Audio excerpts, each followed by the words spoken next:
এই ভিডিওতে আমি কিছু অপোজিট ওয়ার্ড আলোচনা করতে যাচ্ছি। আমরা বাস্তব জীবনে অনেক ওয়ার্ড ব্যবহার করি, কিন্তু জানি না কোন ওয়ার্ডের অপোজিট হিসেবে ব্যবহৃত হতে পারে, অর্থাৎ বিপরীত হিসেবে ব্যবহৃত হতে পারে। দেখুন, বয় শব্দের অর্থ বালক, গার্ল মানে বালিকা।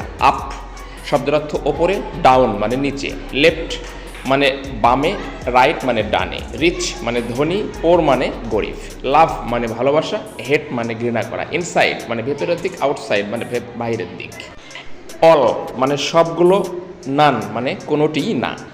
এরপরে দেখুন, ভিজিবল মানে যেটা দেখা যায়, ইনভিজিবল মানে অদৃশ্য যেটা দেখা যায় না, অ্যালাইভ মানে জীবিত, ডেথ মানে মৃত, নর্থ মানে উত্তর, সাউথ মানে দক্ষিণ দিক, ক্লেভার মানে চালাক চতুর, স্টুপিড মানে বোকা, বিফোর মানে পূর্বে, আফটার মানে পরে, সুইট শব্দের অর্থ হচ্ছে মিষ্টি, সাওয়ার শব্দের অর্থ হচ্ছে টক।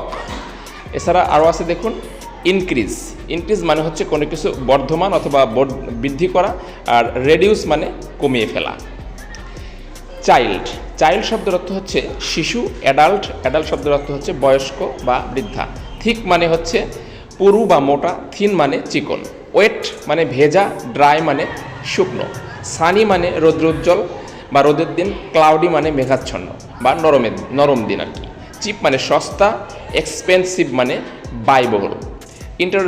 ইন্টারেস্টিং মানে হচ্ছে আনন্দদায়ক বা মজাদার, বোরিং মানে বিরক্তিকর, ম্যানি মানে অনেক, ফিউ মানে সংখ্যায় অল্প সংখ্যক বা কম। এরপরে দেখুন, টোটাল শব্দের অর্থ সবগুলো, পার্শিয়াল মানে আংশিক, হেয়ার অর্থ এখানে, দেয়ার অর্থ সেখানে, নেভার শব্দের অর্থ কখনো না, অলওয়েজ শব্দের অর্থ সবসময়, টাইট মানে হচ্ছে খুব শক্ত বা কঠিন, লুজ মানে হচ্ছে ঢিলা বা নরম, হিউজ মানে প্রচুর সংখ্যায় বা পরিমাণে, টিনি মানে ছোট বা ক্ষুদ্র বা অল্প সংখ্যক, নর্মাল মানে হচ্ছে সাধারণ, আর স্ট্রেঞ্জ মানে হচ্ছে অসাধারণ বা অদ্ভুত। এনিমি শব্দের অর্থ হচ্ছে শত্রু, ফ্রেন্ড শব্দের অর্থ হচ্ছে বন্ধু। এরপরে দেখুন, নেভার মানে হচ্ছে কখনো না, অলওয়েজ মানে সবসময় বা সর্বদা, লেট মানে হচ্ছে দেরিতে কোনো কিছু করা বা দেরিতে হওয়া, আর্লি মানে খুব তাড়াতাড়ি বা খুব অল্প সময় হওয়া, লেস মানে অল্প সংখ্যায় বা পরিমাণে, মোর মানে অধিক, মেল মানে পুরুষ মানুষ, ফিমেল মানে মেয়ে মানুষ। হ্যাপিনেস মানে হচ্ছে সুখ, স্যাডনেস মানে হচ্ছে দুঃখ। ফাস্ট মানে হচ্ছে গতি সম্বন্ধে বা কোনো কিছুতে বোঝাতে দ্রুত বোঝায়, এবং ফাস্টের যে অপোজিট শব্দটা সেটা হচ্ছে স্লো।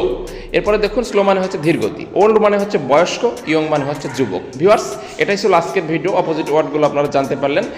ভিডিওটি যদি ভালো লেগে থাকে তাহলে অবশ্যই চ্যানেলটি সাবস্ক্রাইব করুন এবং বেল বাটন অল করে দিন, এবং লাইক, কমেন্ট, শেয়ার করে ভিডিওটি সকলকে দেখতে সুযোগ করে দিন।